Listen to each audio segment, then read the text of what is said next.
Hey guys, I want to welcome you back to another episode of Pistons Talk Podcast Postgame Show. Man, what a game. Got one more game for the week. You got the 76ers this weekend. We're going to get into these quarter notes and then we'll open up the show to talk about this game a little bit more in depth and kind of look at the box scores and the team stats, but just have a fun podcast tonight on Friday. So first and foremost, no Tobias Harris, no Marcus Sasser, no Jaden Ivey. That's kind of been the norm for the past couple of games. Pistons didn't really guard the perimeter to start this first quarter. Noah Clowney went off, had 4 threes very early on. Stu got a flagrant foul, which to me, I thought that was one of the weakest flagrant fouls I've ever seen in just 30 years of myself watching basketball. I've never seen someone grab a jersey and it's a flagrant foul. I think the only reason why it was is because it's Isaiah Stewart. And you could even hear JB Bickerstaff talking, hey, that's a reputation foul. Still got a flagrant one. And, you know, the energy in the first quarter was very low. Brooklyn was a team that was looking to run, looking to distribute the ball and attack the paint. And JB decided to bring in more energy. Bobby Klippman got minutes, and he actually got minutes not in garbage time. He got first quarter minutes, was really rebounding the basketball, had a dunk. He was very productive tonight in the minutes that he did get, so it was good to see, you know, Bobby get some minutes. Obviously, it's a second-round pick from – what draft was that, 24? The 24 draft, if I had to remember off the top of my head. But we did end the quarter strong because Brooklyn was up as much as 10 points in this first quarter. It was 29-27. Going into the second quarter, the energy was much better in the second. And probably the one thing that we'll talk about, because I'm sure you guys all have questions about it. Isaiah Stewart did roll his ankle. It looked really painful, and he was questionable to come back in this game. And eventually they just decided to sit him for the remainder of this game. The Nets did come back after the Pistons, start off a second quarter with, much better energy, in my personal opinion.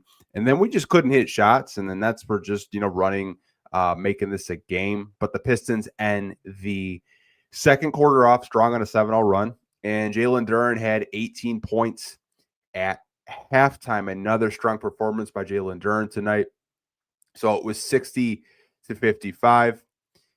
And when we came out of halftime, I thought the energy that we came out with kind of set the tone for the remainder of this game. Cade was aggressive. He was getting to the free throw line. He was hitting his shots, getting his teammates involved as well.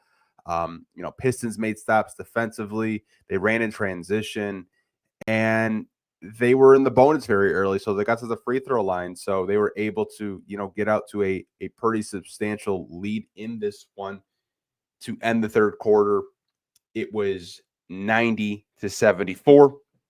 And all I really wrote in the fourth quarter, you guys, was, the Pistons kept their foot on the gas. That was it. I mean, you got some garbage time from other players like Chaz Lanier. Donis Jenkins got some time, but they win this game 125-107. And that's a team you have to beat. That's a team you should beat. That's a team that is rebuilding. They're not trying to win basketball games right now. And I thought in the first quarter, I kind of got nervous because the perimeter defense wasn't great. They weren't closing out. And obviously, Noah Clowney's like 20. Up to that point, he was like a 25% three-point shooter, but he did hit shots. These are NBA players. They will hit shots if you leave them that wide open. But they cleaned it up. They played 3 strong quarters and finished this game out. Now, if we kind of just look at the box score tonight with these players, with the players on the Detroit Pistons, Duncan Robinson had 7 points in this one, 8 assists actually, which kind of low-key is like, when I looked at it, I was like, wow, he had 8 assists tonight. So he was distributing the ball, finding his teammates. Isaiah Stewart only played 9 minutes, had 4 points. We're probably going to get an update possibly by tomorrow to see like what his status is. Hopefully his ankle injury isn't too serious. Jalen Duren in 30 minutes, 30 points, a point a minute, man.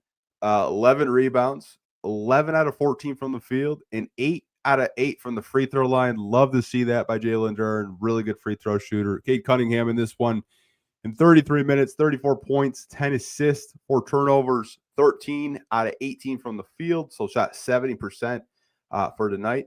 And he was hitting his 3-point shots, which is good to see. I know he only shot 2 out of 6 from 3, but it was good to see, Cade hit some threes. Has been struggling there in that department a little bit. 6 out of 6 from the free throw line, so he was perfect as well. Sar Thompson had 14 points in this one, 6 rebounds, 4 assists, 3 steals. He's just a Swiss Army knife. He just stuffs the stat sheet. 7 out of 14 from the field. Didn't get to the free throw line, which I was kind of surprised. Felt like he got fouled a couple of times. He just wasn't really getting any type of calls. Then you kind of look at the bench. Paul Reed in 15 minutes gave you 6 points, 6 rebounds, 2 assists, 2 steals. He's always very productive in the minutes that he does get. Ryan Holland, 5 points in this one, 5 rebounds. He was active. He just wasn't really looking to score as much as he usually does, which, hey, that's completely fine if you're bringing the energy defensively.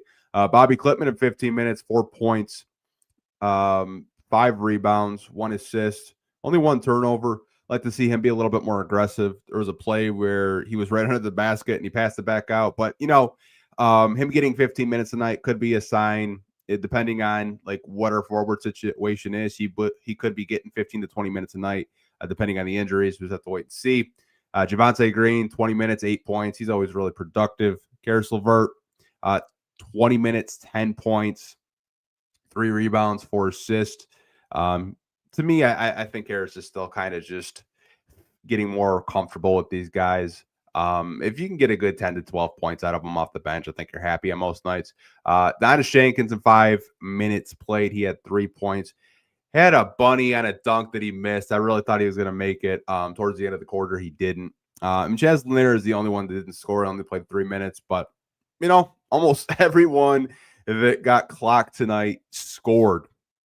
Looking at the team stats, man, good Lord. I'm just getting astounded every time I look at one particular stat. Pistons shot 57% from the field, only made 6 3-pointers, which we're just not really a good 3-point shooting team so far this year. Maybe that'll change. Shot 70% from the free throw line. You're happy with that most nights. You rebounded them. You out-rebounded them 46 to 30. Assists 32, steals 14, turnovers 13, which I've told you guys, if you can kind of keep between 10 to 12 turnovers a night, I guess you're happy with that on most nights. Points in the paint, man. Like, good Lord, look at that. 80 points in the paint to 32. This team lives in the paint. Like, it's so wild to see, man. It's so 80 points in the paint. In 2025, you have Jalen Duren always attacking. Cade gets in there. Sar gets in there. Stu gets in there. But outscoring your opponents that much in the paint is wild. It is wild to think about. But this is a team that just plays really physical. I saw a tweet from the Funky Diabetic saying like the Pistons play like a 90s team and only one guy can shoot threes and your star player gets you 30. And it's like the most accurate thing I've ever seen before. But I am going to open up the show. You guys have any comments, questions, overall thoughts with tonight's game? Maybe it's a question about maybe the Sixers, whatever it may be. Now is the time to drop the questions in the chat. I do have a couple starred. So let's get into this section of the podcast where we'll answer your questions, comments, all that good stuff. Do have a comment from Alan. Paul Reed pass at the end of the game to Green for 3 was smooth. Yeah, that was like, I didn't know what Paul Reed was going to do there. And then I kind of saw like his hand go behind his back. And then, Javonte Green's in the corner, spacing the floor correctly. And he splashes a 3. I was like, wow, that was beautiful. Even you could kind of hear like the oohs and ahs in Brooklyn, even though, they're Nets fans. Like that was a really great pass by Paul Reed, and an even better 3-point make to, complete that highlight by Javonte Green. Another comment from Alan. Hopefully Stu is okay. Luckily we signed Isaac. If he's not, yeah, I mean, You hope that ankle injury isn't anything serious. You hope that, maybe he can just ice it, elevate it. He's good to go by Sunday. But if not, you're probably going to see guys in the rotation like a Bobby Clintman more. You're going to see guys in the rotation like a Isaac Jones. I mean, do the Pistons call Tolu Smith up just because they'll be a little bit, thin at center? That could be a situation where they might call Tolu up for this game against the Philadelphia 76ers this Sunday. But we're going to have to wait and see what does happen with this injury report. Injury report usually comes out a day before the game, so we'll probably get a better indication with Isaiah Stewart's status for Sunday's game. So we'll probably get one like Saturday night, before the game on Sunday. But hopefully Stu is okay.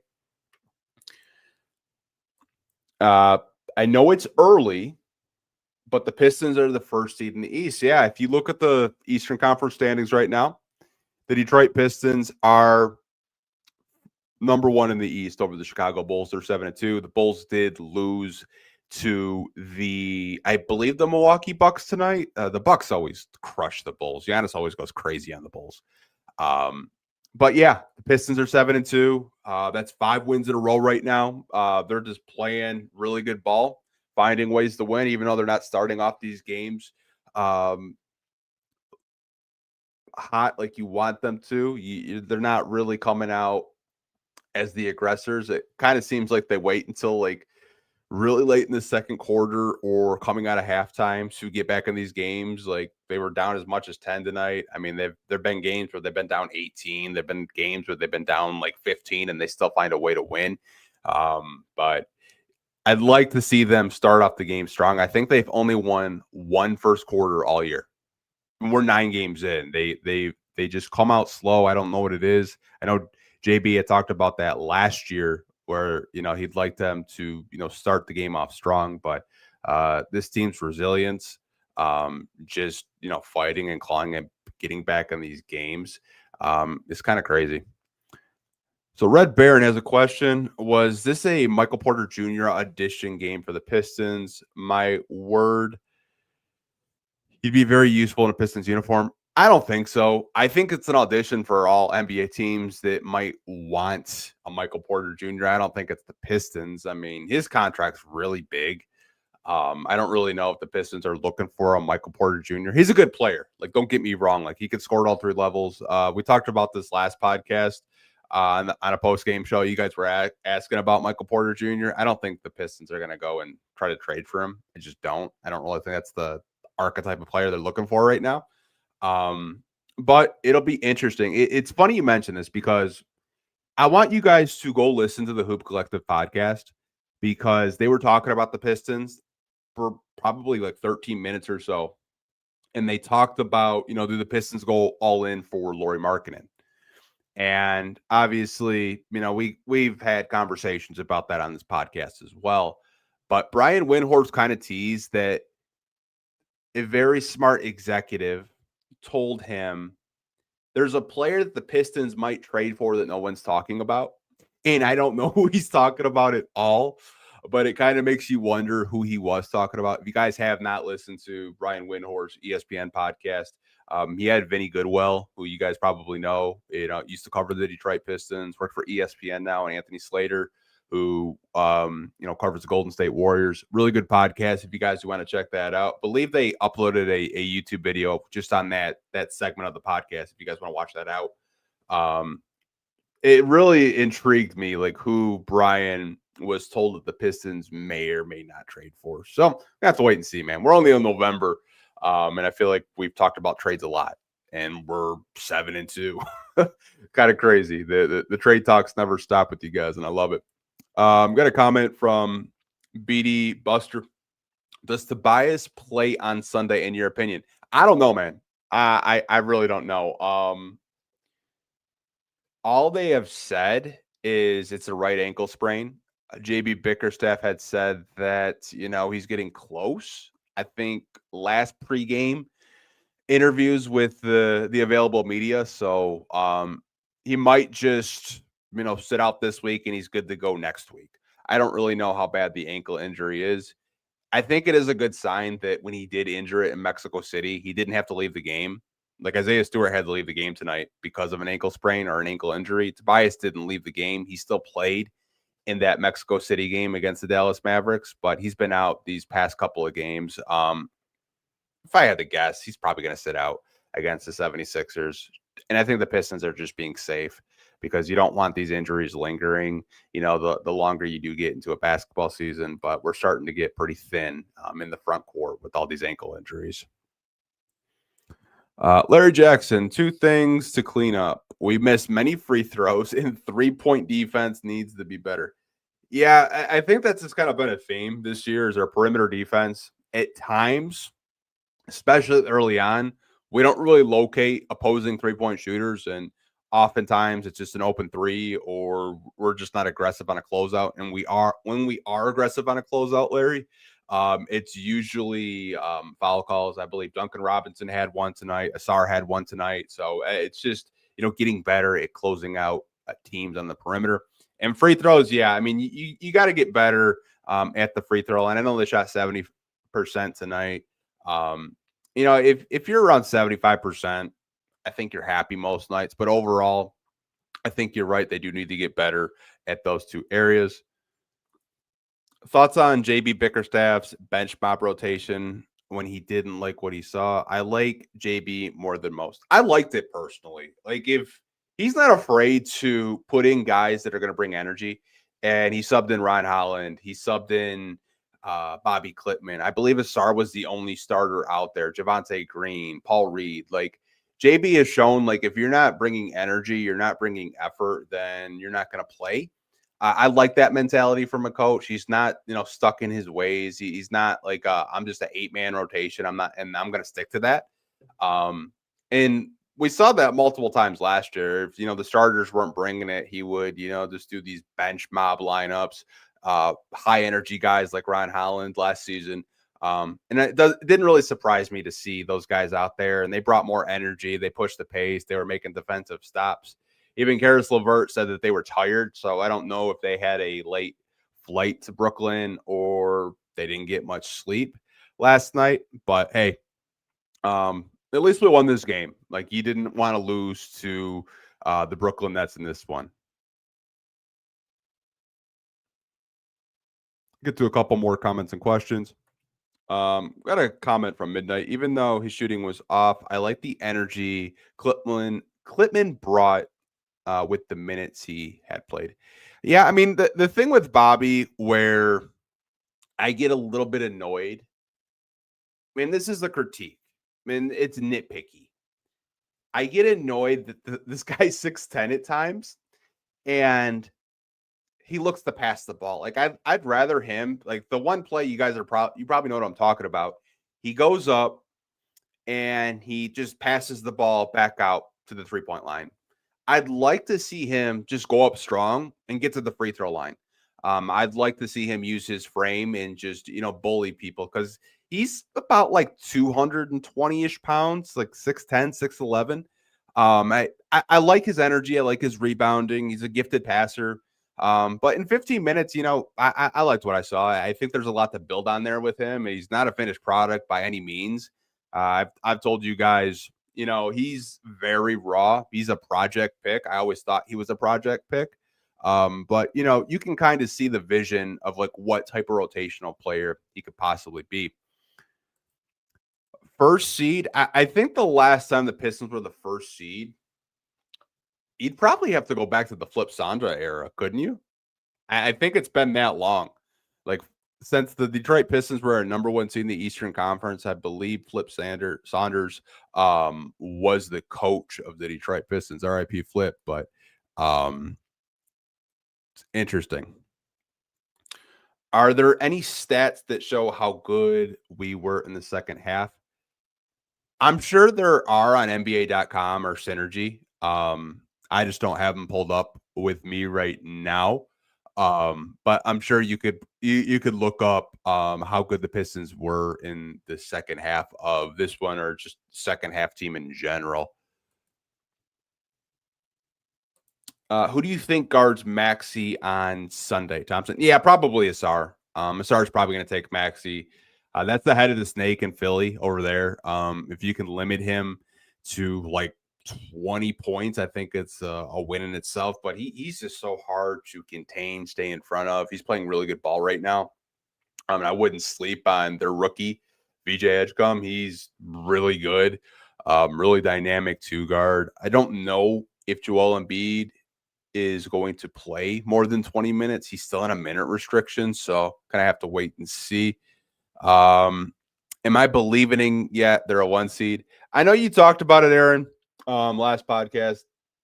Did I think the Pistons could be a 1 seed? They're a 1 seed in 9 games played. Now, can they keep this pace up? I'm not entirely sure. These injuries concern me a little bit, but they are the number 1 seed in 9 games played.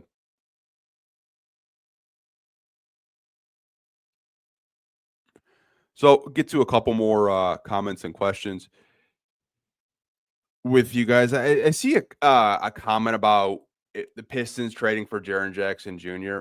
I probably wouldn't, just because you have Jalen Duren, who is looking for an extension.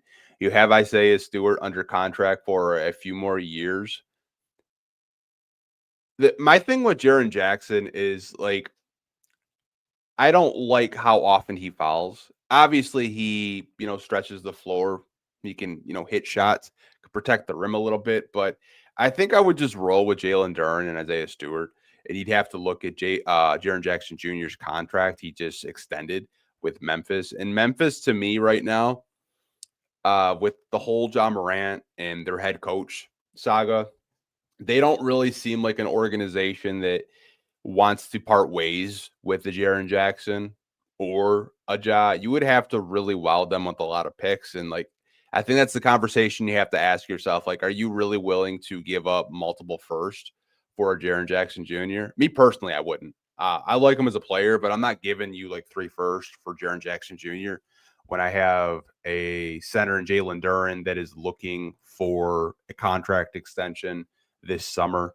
Isaiah Stewart still under contract for a couple more seasons at $15 million, which is basically the mid-level exception right now.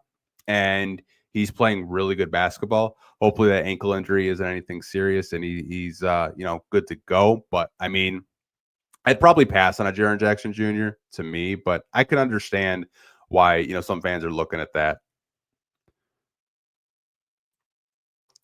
Philly Sticky Embiid was sat out Wednesday. He's playing Saturday. No back-to-back. Okay, so he's on one of those schedules where he doesn't play back-to-back. So that's interesting. I had read or saw that, he wasn't playing over like 20-ish minutes a game because he's still kind of rehabbing from whatever injury he had. I don't remember the injury off the top of my head. But it's just a thing where it's just like Philly really needs him to be healthy. Philly needs him to play at least 50, 60 games this season to, be a top seed. They need Paul George to be productive as well. But it'll be a really interesting game. I think that'll be a very good test for the Pistons. I expected them to win this game tonight. They should have won. They should win this game tonight. They did. I think Philly's a good test to see where they're at. And I think Philly does a lot of things that the Pistons, I believe, struggle with. Philly loves to run in transition. We've all been up here and we've talked about how this isn't a good transition defensive team. This would be a very good test for the Pistons to see if they can correct their mistakes in transition defensively, because Tyrese Maxey loves to run. VJ likes to run. A lot of the young guys on the bench like to run in transition. So I've told you guys, like, Sunday's game to me is a very big test for the Pistons to see where they stack up in the East with a team like Philly. I know that they were extremely injured last year. They didn't make the playoffs, but they still have all-stars on their roster. They're still a very good basketball team. So that's one game that I'm really excited to keep an eye on with Philly. I see a comment from G Stu 114. PJ Washington might be a nice option that would fall under the trade exception. Yeah, I believe he did re-sign recently. I know a lot of Pistons fans were looking at PJ Washington this summer. I know I had a couple of podcasts about him as well and that trade exception. I think some people actually forgot about that because no one asked about it anymore. But that's something that the Pistons still have in their arsenal. They still have that trade exception from the sign and trade with the Sacramento Kings from the Dennis Schroeder trade. And I know I'm going like months, like kind of just going months of talking about like offseason moves. But yeah, they still have that $14 million trade exception if they are going to use it in future trades or not. But it'll be interesting to see like what they do there. I don't really know what Dallas is going to do. Dallas looks really bad.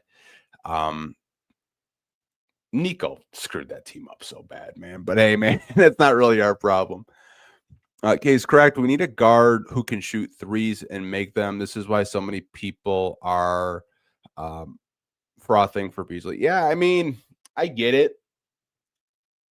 Not to say that Duncan can't hit threes. It's just not that he's not the same type of shooting guard Beasley is. Beasley is just unconscious with the way he does shoot threes. Obviously, he's still under investigation. I'm sure you guys saw the post of him saying, like, hey, if I do come back to the NBA, it's the Pistons. I want to come back to the Detroit Pistons. He's still under an NBA investigation, and he literally said, I can't even sign with the team until the NBA clears me. So it's just a wait and see approach. You guys can go over to his social media. He just posted himself in Pistons clothes, a Pistons uniform, saying he's just waiting. So maybe, within the next couple of days, next couple of weeks, we'll get an update on Malik Beasley. What does kind of make this interesting, though, is we don't have a roster spot, you guys. And we just signed Isaac Jones to our last roster spot. So the Beasley conversation, it gets a little bit more interesting because it's like, what are you going to do? Are you going to waive the guy that you just signed? Are you going to make a trade? Like, it'll be interesting. I know Isaac Jones, we just signed him. He's on a non-guaranteed deal, doesn't become fully guaranteed until January 10th. So it'll be interesting to see what does happen with Malik in his situation. I think the Pistons obviously have interest in him. I know a Clutch Points writer said that he had some news on him and the Pistons, I guess the Pistons are still interested in Malik Beasley, per his reporting. Brett Siegel is a reporter, if you guys want to check that out. I don't know if he ever published the article, but I was kind of getting in a back and forth with 97.1, the ticket host, because he was kind of saying like how we have to judge Malik Beasley on his character because he has debt, and Trajan Langdon wouldn't sign a guy like that. And I just kind of got in the back and forth with the guy because I just didn't agree with him. And it was, to me, I thought it was just like a really rage baity take. And you guys if you guys follow me on Twitter, you know what I'm talking about. But if you don't, kind of got in a conversation with the 97.1 host. And I usually don't, because a lot of their stuff to me just feels clickbaity. It feels like rage bait where they're just trying to get engagement. But yeah, it'll be interesting to see what does happen with Malik Beasley. But I am going to wrap up this podcast, you guys. I do appreciate all 60 of you watching me on this post-game podcast. I'm surprised you're not sick of me yet. We did 3 podcasts today. So we did a pre-game podcast with the Brooklyn Nets, a reporter. I don't know if you guys saw that, or a podcaster, I should say, Thomas. Then I did a really last-minute podcast with Tom Herr. I'm sure you guys know who that is, Korean Piston fan. We did about a 30-minute podcast, and then we just did another 30-minute podcast tonight. So we did 3 podcasts today. I'm a little tired. My voice is getting sore. I can feel it, but appreciate all you guys watching these post-game podcasts, staying locked in with me, supporting me. I wouldn't be anywhere without you guys. So I do appreciate each and every one of you. If you could, on the way out, hit the like button. It does help out the YouTube channel quite a bit. We're really close to 30,000 subscribers.